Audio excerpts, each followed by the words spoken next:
Support for NPR and the following message come from Warby Parker, the one-stop shop for all your vision needs. They offer expertly crafted prescription eyewear, plus contacts, eye exams, and more. For everything you need to see, visit your nearest Warby Parker store or head to warbyparker.com. Hey everyone, you're listening to Code Switch, the show about race and identity from NPR. I'm B.A. Parker. And I'm Gene Dumby. Gene, can you think of any particularly memorable Black History Month celebrations? Wait, what is this question? You like when you were a kid, when you're like, oh, it's Black History Month, we gotta do stuff. Not really. I mean, I went to all black schools growing up, you know what I mean? So like, Same. It was sort of, it's a back, you went to, yeah, you know what it is. Like, sometimes we'd have like extra history-focused stuff during that month, but I feel like, especially in elementary school, that stuff was like just year-round anyway. But how about you? I think, like, remember, because growing up in Baltimore you're kind of inundated with Black history. Yeah, of course. I remember going on a field trip into a church basement, and there was like a woman sweeping by a fireplace. She's pretending to be Harriet Tubman. Mm-hmm. Like, that's what I was on a regular basis. I think I had to learn head, shoulders, knees, and toes in Swahili for Black History Month one year. I feel like we had the same child. I was like, oh, wait, hold on. Macho masiko ndomo pua. Oh my God. That's locked in here since 1996. You gotta get your banjo. Banjo don't count. No. Oh no. But I don't feel like a lot of people, Black History Month, when I say a lot of people, I mean me. Black history in general is often presented to us as like random trivia about famous Black people. Like, what were Madam C.J. Walker's hair care products made out of? Like, and just or sort of like, did you know that this Black man invented the blah, blah, blah? How many patents did George Washington Carver hold? And that feels like a really, to me anyway, it feels like a very inert way of learning about history, right? Of like, sort of famous firsts and inventors of things instead of like movements and thinking and all sorts of things in like conflict. And I guess that's kind of just how Americans learn about history in general. So it's not surprising, I suppose, that Black history is often presented this way too. It's like just a bunch of sort of trivia and dates. You know what I'm saying? Yeah, but I mean, speaking of dates, so this year marks the 100th anniversary of what we know to be Black History Month. Okay. Happy 100th. Happy 100th. But so as you may know, Gene, the origins of the month are actually way deeper than what a lot of people are exposed to these days. Oh, yeah, I guess that makes sense, right? So we talked about this before on the show about how Black History Month started out as Negro History Week. And of course, the hotels would be like, keep your third eye open because, of course, February is the shortest month of the year. You know what I mean? Don't let them try to technology. You know what I mean? Dude. And we get into that. We talk about that. But yes, Negro History Week, introduced by the historian and journalist Carter G. Woodson. Right. And that was in 1926. And even before that, it was Frederick Douglass Day. And then in 1976, we get Black History Month as we know it. 1976. Also the year of the U.S. bicentennial. And now we're once again at a big anniversary for America. And Black history is still a contentious topic for some. What do you mean? What have you been saying? Listen. So I was curious about how we approach Black History Month, particularly this year. So I reached out to the professor and scholar, Jarvis Givens. I'm a professor of education and African American studies at Harvard University. I currently reside in Boston, Massachusetts, but I'm originally from Compton, California. That is a difference. I know you mad this week. It's so cold, right? My car is outside, buried in snow. Jarvis has a brand new book called I'll Make Me a World, The 100-Year Journey of Black History Month. Okay. It came out on February 3rd, and in it, he reckons with the legacy and purpose of teaching Black history. So in today's show, we talked to Jarvis about why some people fought so hard to preserve and teach Black history, why others fought equally hard to prevent that, and where things stand today. Okay. I'm going to let y'all take it away. This message comes from BetterHelp. February is full of flowers, candy, and lots of relationship talk. It can feel like everyone has it all together in their love lives, but the truth is, they're still figuring it out. And whether you're married, dating, or prioritizing being single, just remember, you're right on time. Therapy can take the pressure off and help you feel lighter. Just a little outside perspective from a professional can lead to new understanding and a lot of progress. Visit betterhelp.com/NPR for 10% off. This message comes from Betterment. Their automated investing and saving tools give you the quiet confidence of someone who knows where to put their money. With tax-smart tools that help grow your after-tax returns year-round. Get started today at Betterment.com. That's BetterMent.com. Investing involves risk. Performance not guaranteed. Betterment is not a tax advisor, nor should any information herein be considered tax advice. Please consult a qualified tax professional. How could your favorite NPR podcast get any better? Well, what if it had bonus features such as extended interviews and 0 sponsor breaks? There is a remarkably easy way to turn that fantasy into reality. It's called NPR Plus. You get perks across more than 25 NPR podcasts while supporting the teams that make them. Make great podcasts even greater by visiting plus.npr.org. While I was reading your book, I was trying to think of when was my first brush with Black history. Like, when did Black History Month really click for me? And I was like, oh, my grandmother was my kindergarten teacher, and she was in charge of the Black History bulletin board at the school. That's beautiful. Wow. Yeah. Yeah. So I just have a very distinct memory of a picture of Matthew Henson, the first African American to go to the North Pole. And he's wearing this really cool fur hood. Yeah. And so that when I'm reading your book, I immediately picture Matthew Henson. Yeah. That's so funny because now that you said it, I see the kind of the little cutouts of the heads of people, and also Mary McLeod Bethune's that were used for the bulletin boards in the elementary and middle school that I went to as well. So you're taking me back a bit. What was your first interaction with Black History Month in school?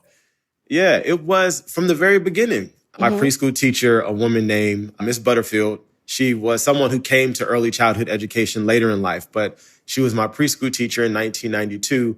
And I will never forget that being my first Black History Month program, where she required us to memorize chunks from Martin Luther King Jr.'s I Have a Dream speech. So me and my schoolmates, all of us in preschool, she taught, we couldn't read. We could recognize some sight words and things like that, but we were not fluent readers, right? But she taught us parts of the speech orally, the same way we learned Black poetry, the same way we learned songs in our preschool at this small Black independent school I attended in Compton, California. And so that's my first memorable experience, is performing an excerpt from MLK's I Have a Dream speech, and remembering the audience of our parents and our cousins and the older students at our school and community members cheering us on, and having this just kind of larger than life reaction to us these young children on stage.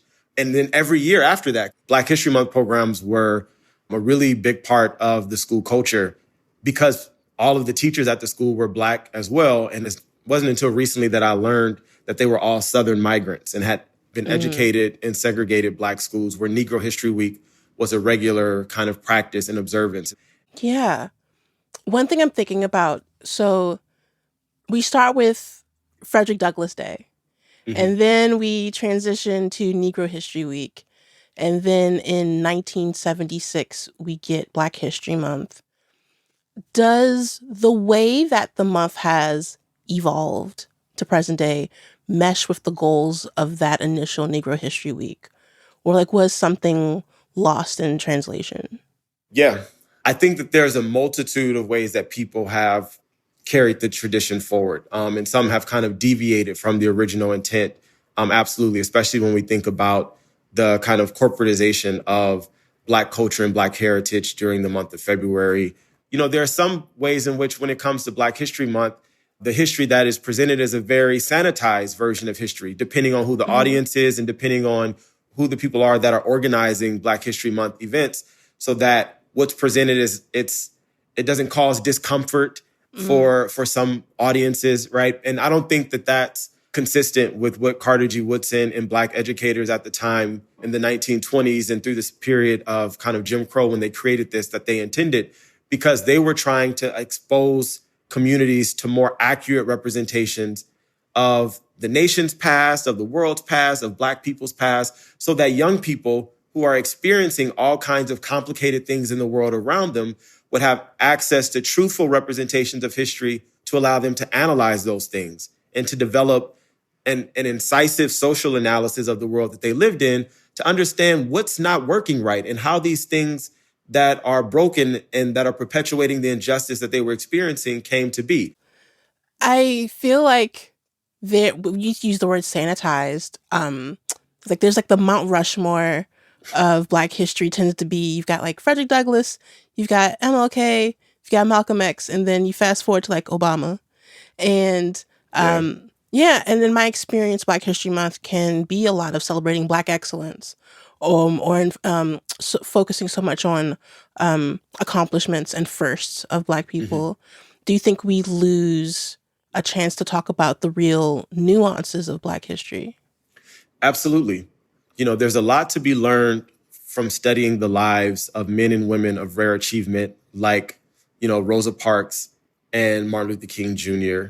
But there's also a lot to be learned from studying the social history and cultural history of everyday Black folks in the past and in the present, because that allows us to have a much more intimate understanding about the nuances of Black life and Black culture. When Carter G. Woodson writes about his early exposure to Black history, he's born in 1875. He talks about his first teachers, who were his formerly enslaved uncles. He talks about his mother, who was a formerly enslaved woman, and the history that she communicated to him orally about what she remembered and what she recalled about the period of enslavement and her family's resistance to it and how they navigated the kinds of constraints that are unimaginable to us today. But he also talks about illiterate Black coal miners that he worked alongside in the coal mines, who were Civil War veterans, who would pay him in the evenings after they worked in the coal mines to read the newspaper aloud to them because they couldn't read it on their own. And he talked about them responding back to what they were hearing with their counter narratives about what they remember, about things that are being left out, about how the Civil War or the Reconstruction period was being documented. And so Carter G. Woodson recognized the kind of heritage and the importance of preserving memories of everyday Black people, in addition to the individuals of rare achievement, your Phyllis Wheatley, your Benjamin Banneker, your George Washington Carvers, right? Even during Woodson's own time, I think some people probably needed to be reminded that Black history is much more expansive than just monumental figures and, important events and dates that are nationally recognized, but that it also is about getting at those more nuanced and complex realities of Black lives and Black communities.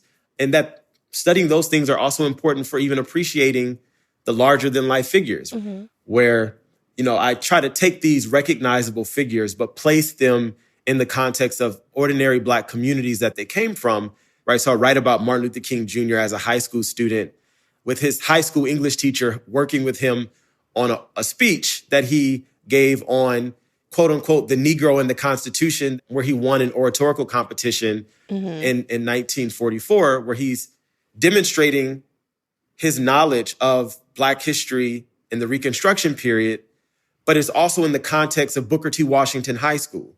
And we see him as a 15-year-old student, not as the adult leader of the civil rights movement, but we understand how he gets to that place and how teachers like Miss Grace Bradley, who was his English teacher, and his peers at Booker T. Washington High School helped kind of shape this vision of a world that he was trying to actively work toward. Oh my gosh, just reminded me. This is how Black History Month had me messed up. Because I think, doesn't Dr. King graduate high school when he's 15? Yeah, he's super young. Yeah, and as a child, I thought that was normal. So I thought everyone graduated high school at 15. So I just assumed when I got to high school, I'll get out when I'm 15. Like, no, you got a couple more years.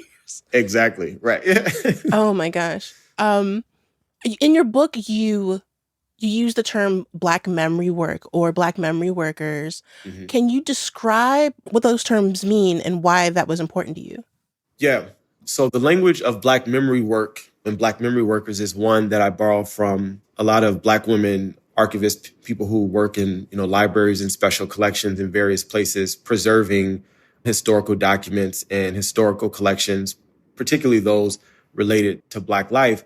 And the reason I borrowed that language from Black archivists is because In this book, I wanted to be intentional to emphasize the labor that has gone into creating something like Negro History Week and African American historical knowledge over the years, and to demonstrate that that labor was carried forward by many hands, not just traditional historians the way that we might think about them today, but that it was also school teachers, but also Black artists and Black writers and people who didn't have a college degree. Black memory workers is a much more expansive term to understand the labor that has gone into preserving Black history over the years, because I think, it's really important for us to understand that we all have a role to play in preserving important lessons about history in our communities and in the world that we live in, even if we're not, academically trained historians. Can you give me some more examples of Black memory work? Yeah. Really early on when I was doing research on Black teachers in Carter G. Woodson, and I started to find all of these textbooks that were written by Black school teachers, even though they weren't formally adopted by schools, but we have public school teachers writing textbooks as early as 1840. A man named James W.C. Pennington, who was an escaped slave from Maryland. He wrote a textbook in 1841 after he had escaped and worked at the African Free School in Connecticut. People like Lila Amos Pendleton, she's a Black public school teacher in D.C., wrote a textbook in the early 1900s. And they're emphasizing the stories of people like Nat Turner and leaders of the Haitian Revolution at a time when there is a flagrant absence of these stories in mainstream kind of history textbooks and the curriculum that's being used in schools. And so those are the kinds of stories about Harriet Tubman, right? And other kind of Black freedom fighters during the kind of period of slavery, but also up and through the Reconstruction era, so on and so forth, where they're writing in stories about Black resistance at a time when there was a complete absence of those stories in historical narratives. You would think that Black people were completely content being enslaved, and that being enslaved was an enjoyable experience because the textbooks at the time only wrote about Black people enslaved as being well cared for and singing and producing beautiful songs, right? But we have a lot of corrective work that these scholars were able to do. But then even beyond that, there's even Black history, and Black historians had to evolve in their thinking as well, right? When we think about the role of Black women historians and scholars of Black women history years down the line, who came back and said, African-American history also has to be more accountable to the dynamics of gender and sexuality when it comes to how we reflect on the past. And so when we get to, for instance, the 1970s with the blossoming of the field of Black women's history, we also see the kinds of stories that are being unearthed, where we have scholars that are pushing us to think about the distinct experiences Black women had, but also the role that they played in all of the periods of the Black freedom struggle, prior to that moment. There are lots of kind of ways in which these Black memory workers, were able to do that corrective work. Yeah, I loved, there was a moment when I think a group of students learned what an archivist is. And they're like, oh, that's a thing? All right, I guess we can do that then. Absolutely. These wonderful young high school students I've been working with, they created this organization called a Black Literary Society that's across all of the different high schools in Long Beach, California. And these young people, they organize around reading African-American literature, and developing skills that are transferable to other subjects in school. But they are actively working to preserve their local history. And part of this is because they were introduced to a way of thinking about history that's not just about the facts and dates, but they were introduced to an idea of thinking about how history is made. And that's an important part of being a kind of a mature historical thinker, is knowing that before there's a textbook, that there are people that are making decisions based on artifacts from the past that they use to construct narratives. And that when people make those decisions, they have their own biases that inform what they choose to emphasize and what they don't emphasize.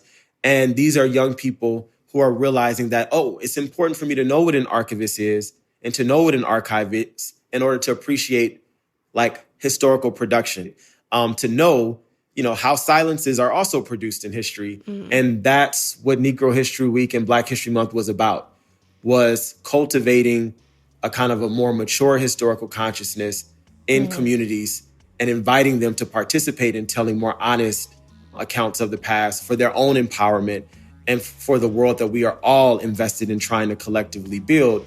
And I'm just excited to invite more people to kind of continue in doing this work and to recognize that oftentimes those important stories are sitting in your family's photo albums, right? I just think that there is so much that has yet to be done in terms of uncovering important stories in Black history that have so much to teach us.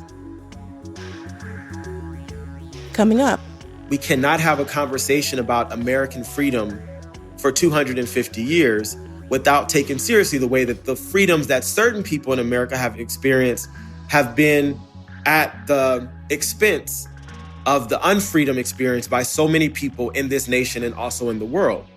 Stay with us. This message comes from LinkedIn ads. One of the hardest parts about B2B marketing is reaching the right audience. That's why you need LinkedIn ads. You can target your buyers by job title, company, role, seniority, and skills. All the professionals you need to reach in one place. Get a $250 credit on your next campaign so you can try it yourself. Just go to linkedin.com/NPRpod. That's linkedin.com/NPRpod. Terms and conditions apply. Only on LinkedIn ads. This message comes from KeyBank. Scaling a successful business takes more than just grit. It takes the right relationship. KeyBank pairs the right strategy with the right financial tools to keep your business moving forward. KeyBank opens doors. More at key.com/B2B. This message comes from Angie. Tackling a home project? Angie can connect you with pros who do such a good job you might ask them to be your kid's godfather. Don't do that. Just trust them to get the job done. Find a pro for your projects at Angie.com. That's ANGI.com. This year's Grammys featured historic wins for Bad Bunny and Kendrick Lamar, lavish performances, and occasional chaos. And it was a night of speeches that reflected this moment in America. Listen to a recap on Pop Culture Happy Hour in the NPR app or wherever you get your podcasts. Parker. Gene. Code Switch. And we are continuing your conversation with the author, Jarvis Givens. He has a new book called I'll Make Me a World, the 100-Year Journey of Black History Month. In the book, you talk about the letters of Miss Mary Ross Jones. Mm-hmm. I loved it. Can you tell us who she was and how did you find her writing? So Miss Mary Ross Jones was a teacher in Mississippi, just outside of Jackson, Mississippi. And I encountered a letter by her unexpectedly when I was doing research about the early history of Negro History Week. Mm-hmm. I remember some people being skeptical as to whether or not these commemorations and celebrations of Black history would have happened in a place like Mississippi that was so notoriously violent and oppressive to Black people in schools and otherwise, right?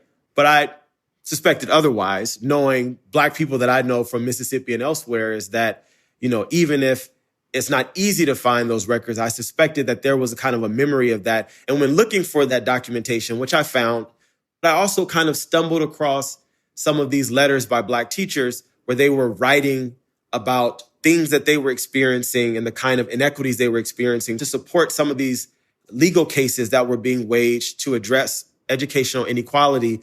And this story by Miss Mary Ross Jones, where she describes the conditions of the school that she's in. She both talks about her commitment to her students and the value of education in the African-American communities that she's a part of, even as she's documenting the inequities. But one of the things that she talked about that just blew my mind because I had never thought about it was that she was operating this school out of a church, because the local school was overcrowded.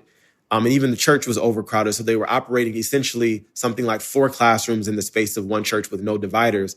But she talked about on days when there were funerals that they had to kind of, in classes, and her and her students had to reorganize the church space to be repurposed for homegoing ceremonies, for funerals, essentially.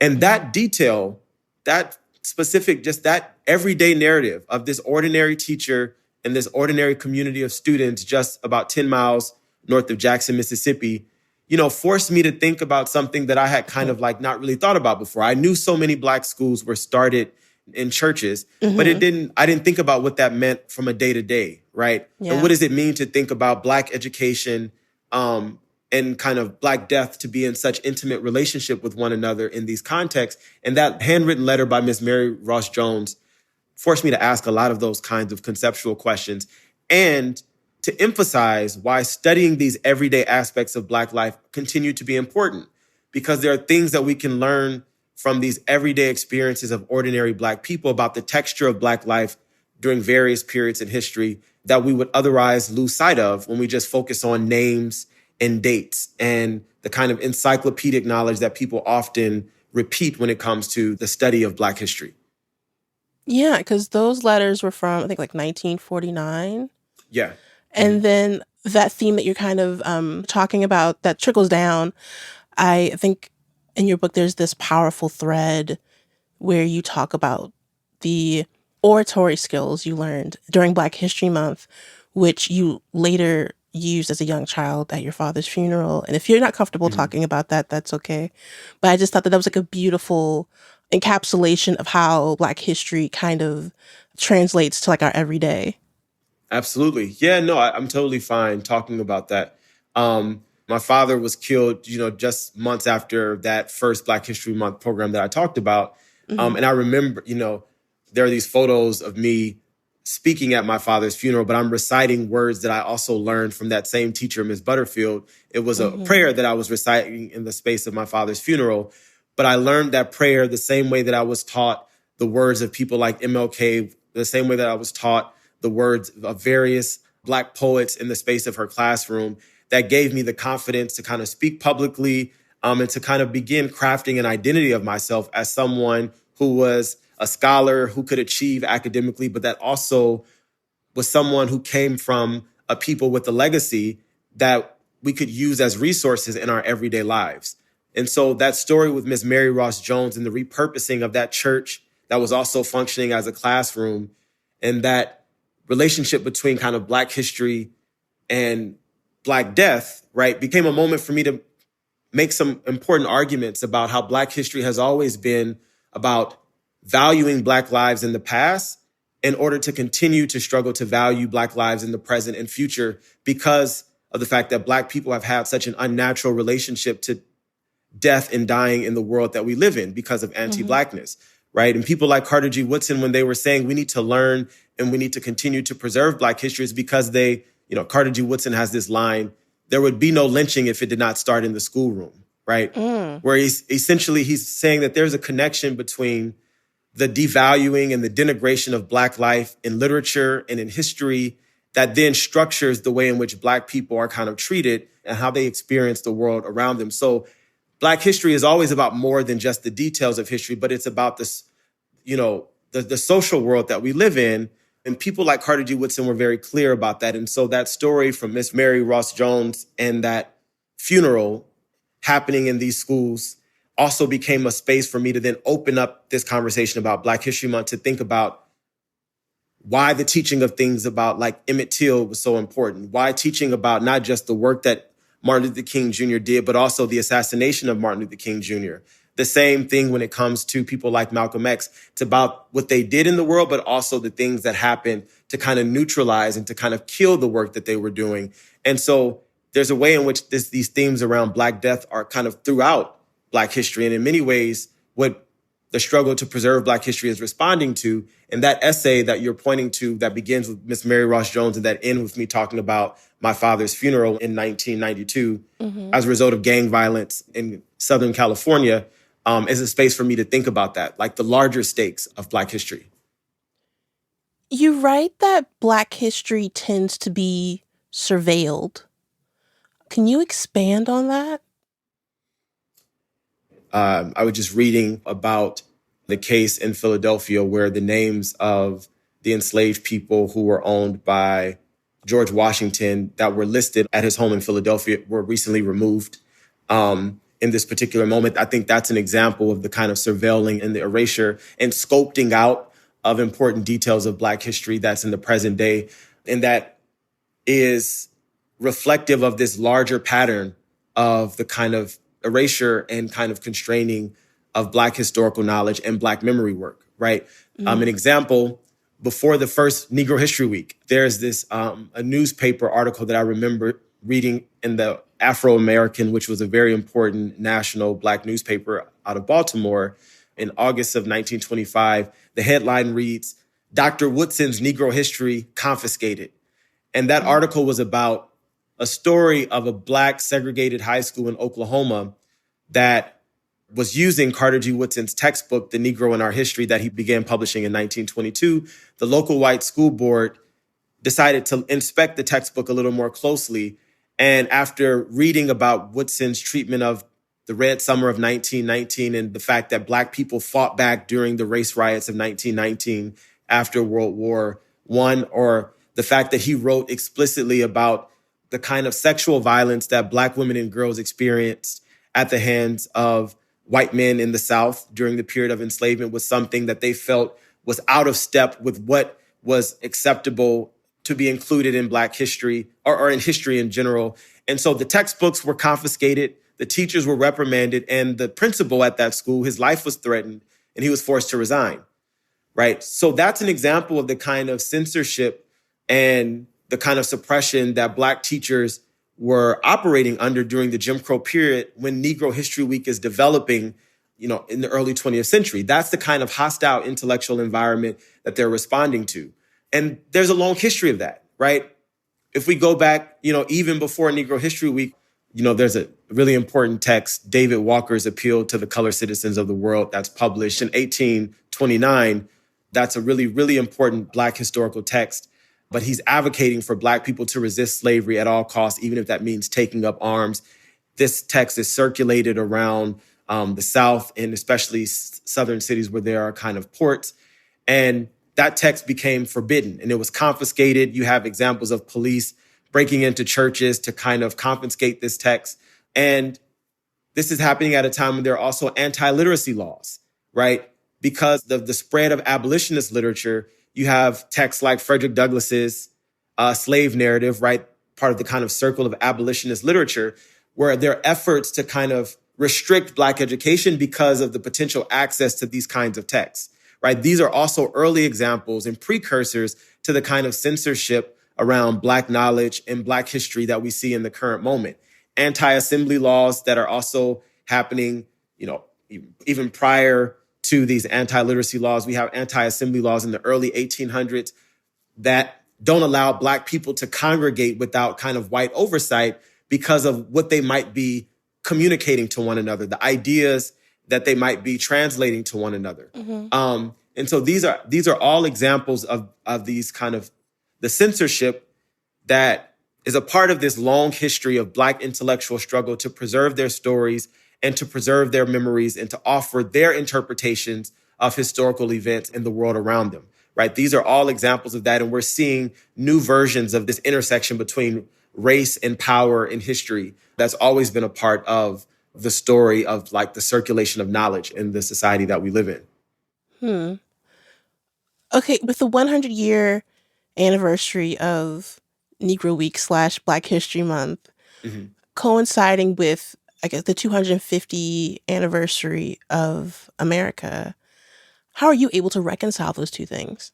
Yeah, it is interesting that the expansion from the week to the month occurred in 1976, 50 years after, the inauguration of Negro History Week, but also at the same time as the nation's bicentennial, right? Mm-hmm. And that was in the mid-70s, which was a moment when Black communities were experiencing a lot of backlash to, gains made during the civil rights movement, the rise in kind of policing and incarceration, and kind of like new kind of depths when it came to like urban poverty and things of that sort. That was a moment when kind of Black scholars and scholars of African-American history said, we can't find ourselves in a place holding up these narratives of American exceptionalism where we're seeing all of this regression happening in the society around us.